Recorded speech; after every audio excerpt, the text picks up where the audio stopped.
everyone, and welcome to Simply Said. This is Ephesians part 10.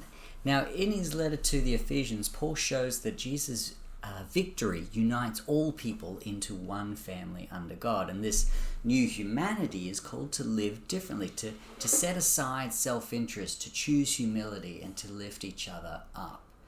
Paul's key teaching in Ephesians 5:21 is to submit to one another in love and in service, and this mutual submission is the foundation for all relationships in the Christian community. When Paul instructs slaves now in Ephesians 6 verses 5 to 8, he calls them to obey their earthly masters sincerely, as if they were serving Christ himself. Paul uses strong words like respect and fear, affirming a kind of commitment and integrity that would come from working as if for God, not just human masters.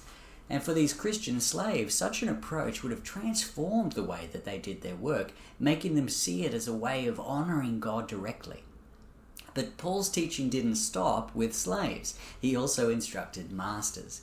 He told them to treat their slaves the same way, suggesting that masters should be dealing with their slaves just as they should with all of their relationships, with respect, with humility, with care and integrity, knowing that they too are under the authority of God, who is their ultimate master and the ultimate master of all, who will judge the actions of both the slave and the free man.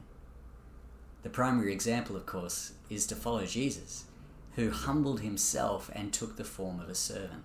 Paul reminds masters that they too are servants of Christ, called to act with fairness and with love. If you'd like to consider more deeply why Paul addressed slavery in the way that he did, and also to hear about the realities of modern day slavery, I recommend listening to the full sermon podcast of Ephesians part 10, which is on our YouTube channel. You'll find the link at the end of this video. But for this summary, let me simply say that while the realities of slavery might feel a million miles away from our lived reality, we still have relationships of authority and service in our lives, whether as bosses or employees, customers or community members. We find ourselves both leading and serving in many different situations. As Christians, we are called to treat everyone with respect and honor and kindness, and this applies when we are in charge as well as when we are serving others, even in the smallest interactions. Our actions reflect our heart toward God, who values every person as part of his creation. And in the end, Paul's vision is that if we live out mutual submission in love, our families and our churches and our communities will thrive. So let's strive to honor and to serve each other, knowing that we're all under Christ's love and authority. All that being said, one important caveat to the teaching that I've provided over the past few weeks is to make very clear that Jesus Christ is the ultimate master over everyone, meaning that if anyone asks us to act against God's truth or God's commands, we must remember that our first loyalty is to God.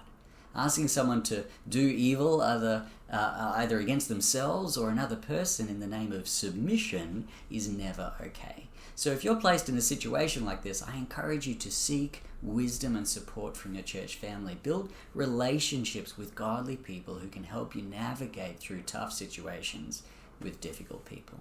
Thanks, everyone.